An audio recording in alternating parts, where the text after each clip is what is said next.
Terima kasih Tuhan atas nama-Mu yang indah. Nama Yesus yang kuat, nama Yesus yang perkasa, nama Yesus yang kami tinggikan di atas segala-galanya. Kami mengucap syukur Tuhan untuk malam hari ini.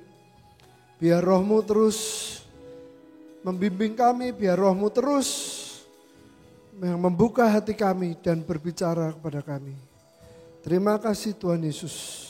Sebentar kami mendengarkan firman-Mu, biar kami belajar bersama-sama tentang apa yang Kau ingin berikan pada kami. Terima kasih Tuhan, dalam nama Tuhan Yesus Kristus. Amin. Shalom Bapak Ibu Saudara. Kali ini kami berangkat bersama tim. Terima kasih tim musik dari Shekinah. Ini rupanya undangan khusus dari Ko Freddy dan Cik Sofi ya. Karena mau reuni bersama dengan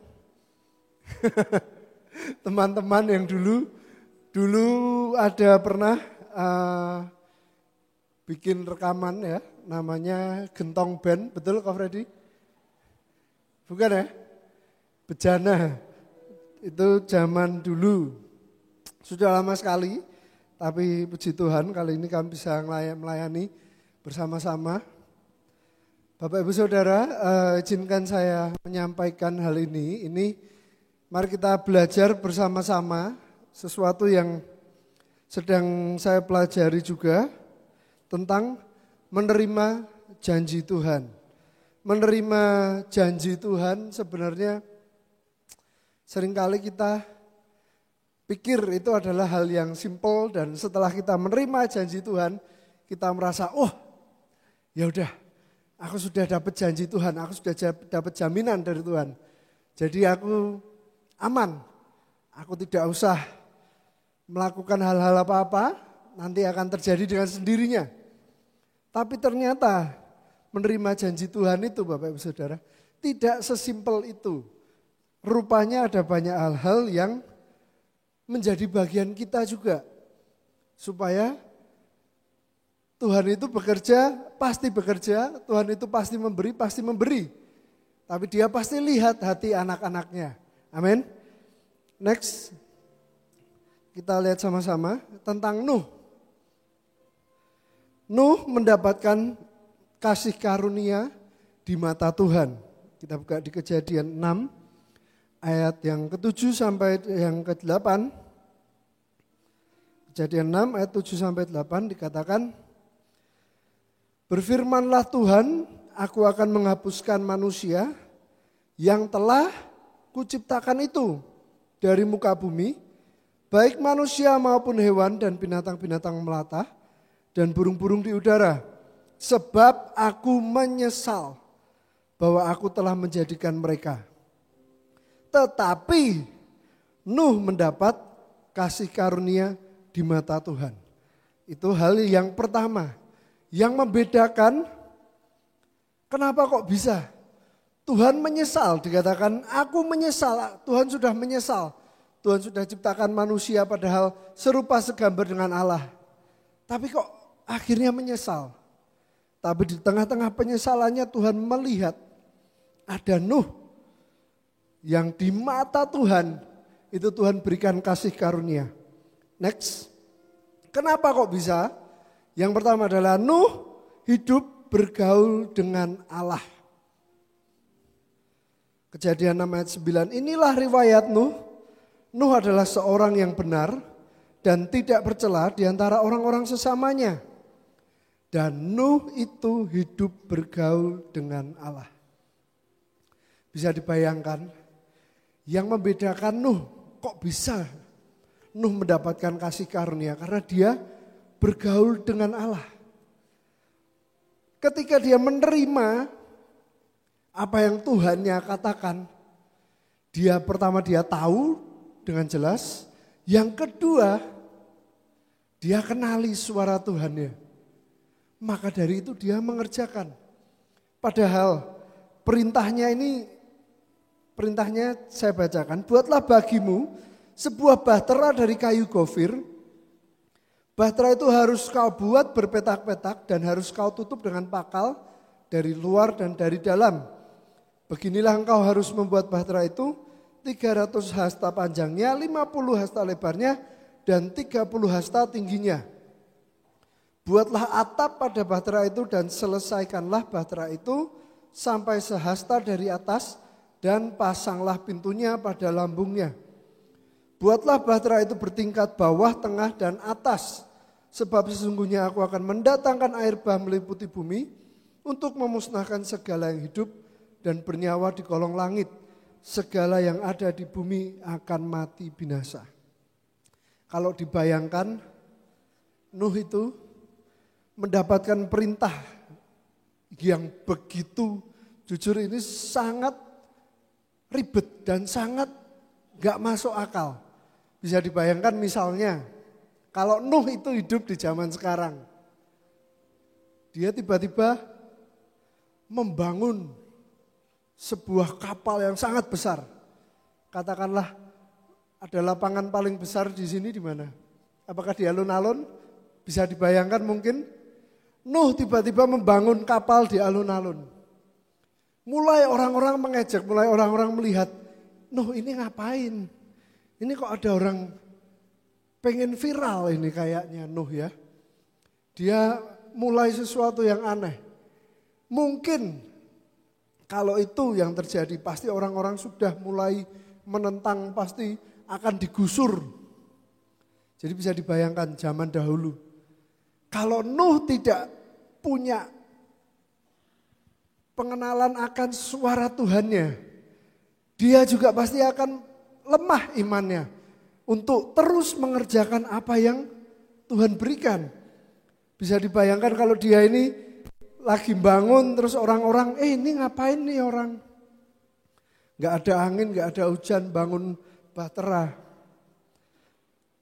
Tapi di situ yang membedakan Nuh, yang pertama adalah dia mendengarkan suara Allahnya.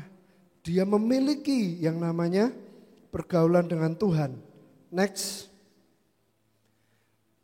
Dan dari situ menimbulkan atau memunculkan yang pertama adalah jaminan yang dari Tuhan. Kejadian 6 ayat 18, tetapi dengan engkau, jadi beda ya, dengan orang lain, dengan dunia, berbeda. Tuhan berkata, tetapi dengan engkau, aku akan mengadakan perjanjianku. Dan engkau akan masuk ke dalam bahtera itu.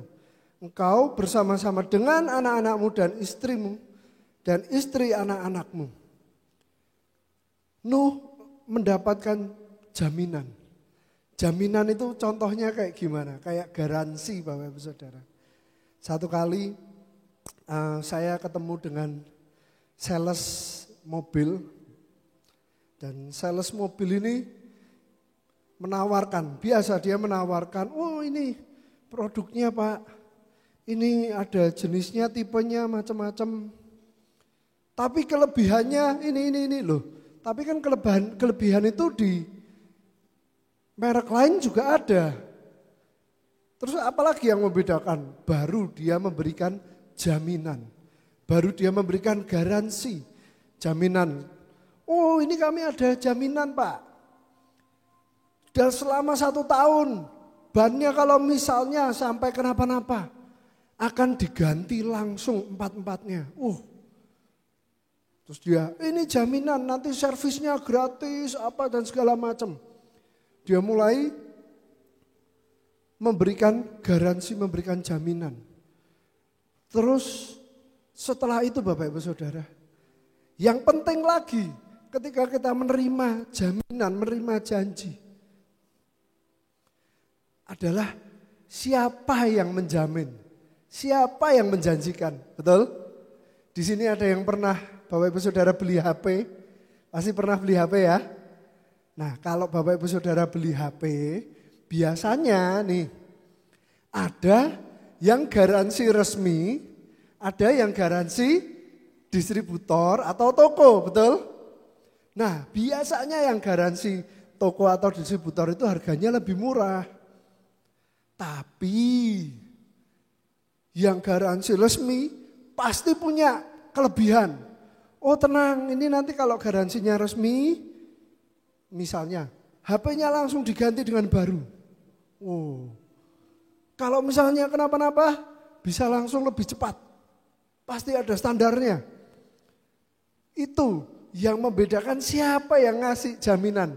Nah, Nuh akhirnya menerima dan mendapatkan jaminan itu dari Tuhan. Dia sudah mendapatkan, lalu apa yang dia lakukan berikutnya? Next. Di Kejadian 6 ayat yang 22 dikatakan. Lalu Nuh melakukan semuanya itu tepat seperti yang diperintahkan Allah kepadanya. Demikianlah dilakukannya. Jadi Nuh membangun. Terus bisa dibayangkan kalau Nuh ini disuruh Tuhan supaya memerintahkan semua binatang itu masuk ke dalam bahtera. Kita bayangkan Nuh lagi bangun bahtera, terus lagi nunggu di depan, Tuhan ini gimana ya binatangnya ya. Tiba-tiba gajah datang, tiba-tiba singa datang. Karena tidak mungkin kalau mereka harus mencari. Percayalah Bapak Ibu Saudara, binatang-binatang itu taat tunduk sama Tuhan. Karena apa? Karena Nuh sendiri dia tahu bahwa ada jaminan dengan Tuhan, dari Tuhan. Dan Nuh melakukan dan mengerjakan semuanya itu dengan tepat. Ketika Nuh mengerjakan semua dengan tepat, maka Tuhan sekali lagi melihat. Ini di Kejadian 7, next yang berikutnya. Sekali lagi Nuh dilihat benar di hadapan Tuhan. Lalu berfirmanlah Tuhan kepada Nuh, masuklah ke dalam bahtera itu, engkau dan seisi rumahmu. Sebab engkaulah yang kulihat benar di antara orang zaman ini. Sekali lagi Tuhan mengatakan itu. Dan Bapak Ibu Saudara, hari-hari ini kita jujur mendengar sangat banyak berita dan sangat banyak hal yang mengerikan, yang rupanya ini kok mengancam. Contohnya Megatrust. Sudah berapa lama semua dikasih peringatan, hati-hati Megatrust. Ibaratnya sama-sama ini. Apakah Tuhan melihat kita dan Tuhan akan memberikan jaminan pada kita? Salah satunya adalah ketika kita terlihat benar bukan di mata manusia atau sesama. Tapi ketika Tuhan melihat bahwa kita benar di hadapan Tuhan, Tuhan pasti akan membuat suatu perbedaan. Amin. Namun setelah berjalannya Nuh melewati segala hujan, segala badai, dan semua janji Tuhan tergenapi. Bahwa Tuhan akan menyelamatkan Nuh dan seisi bahtera dan makhluk-makhluk hidup yang ikut.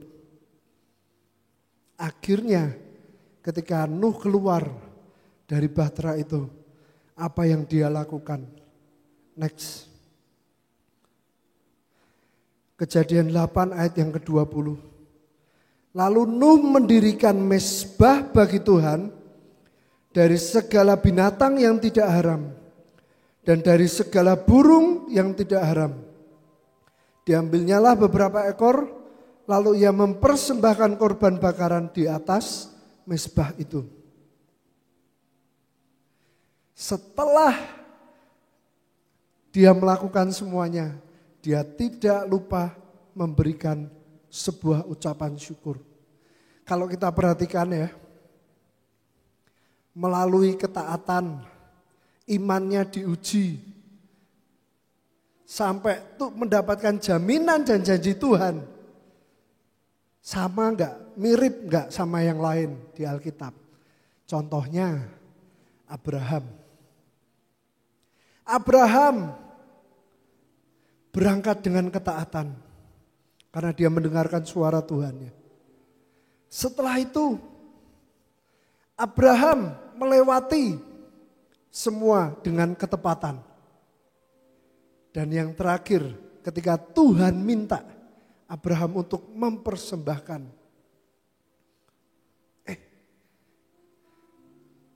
Akhirnya Abraham mempersembahkan bukan anaknya. Tapi apa yang dilakukan? Abraham tetap mengucap syukur dan mempersembahkan sesuatu buat Tuhan. Sama. Dan kalau kita lihat, bahkan Daud ketika dia mengiring tabut perjanjian, setiap 6 langkah dia mempersembahkan sesuatu kepada Tuhan. Karena apa? Karena itu adalah ucapan syukur.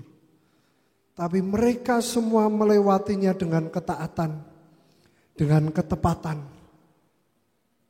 Abraham dijanjikan sama Tuhan, keturunanmu akan seperti pasir dan bintang. Tapi sekali lagi, dia lewati dengan ketaatan, ketepatan. Dan di akhir dia tetap persembahkan korban bagi Tuhan. Nuh juga Bapak Ibu Saudara. Akhirnya dia mewakili seluruh makhluk untuk menerima janji Tuhan, jaminan yang paling hebat. Ada ayatnya di Kejadian 9 ayat 11 sampai ayat 12-13. Dan Allah berfirman, inilah tanda perjanjian yang kuadakan antara aku dan kamu, serta makhluk yang hidup yang bersama-sama dengan kamu, turun-temurun untuk selama-lamanya. Busurku kutaruh di awan, supaya itu menjadi tanda perjanjian antara aku dan bumi. Tuhan mengadakan perjanjian untuk semua makhluk melalui siapa? Melalui Nuh. Karena siapa? Karena Nuh. Karena Nuh dilihat benar di mata Tuhan. Karena Nuh memiliki hubungan dengan Allahnya. Dan karena Nuh melakukan secara taat dan tepat.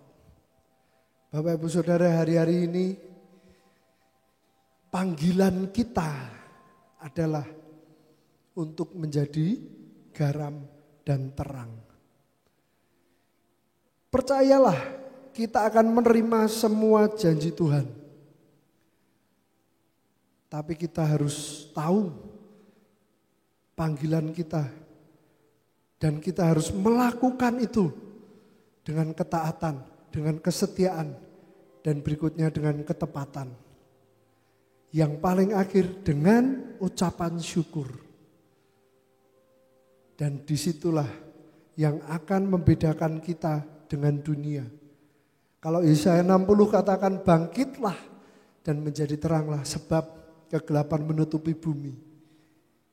Inilah waktunya Bapak Ibu Saudara. Kita akan terima semua janji Tuhan jadi nyata. Kalau kita tetap taat, setia, kita lakukan dengan ketepatan dan dengan ucapan syukur. Percayalah, ketika kita berdiri di tempat di mana Tuhan sudah tempatkan kita, lakukan semuanya dengan ketaatan, kesetiaan. Kita sama-sama terima janji Tuhan. Amin.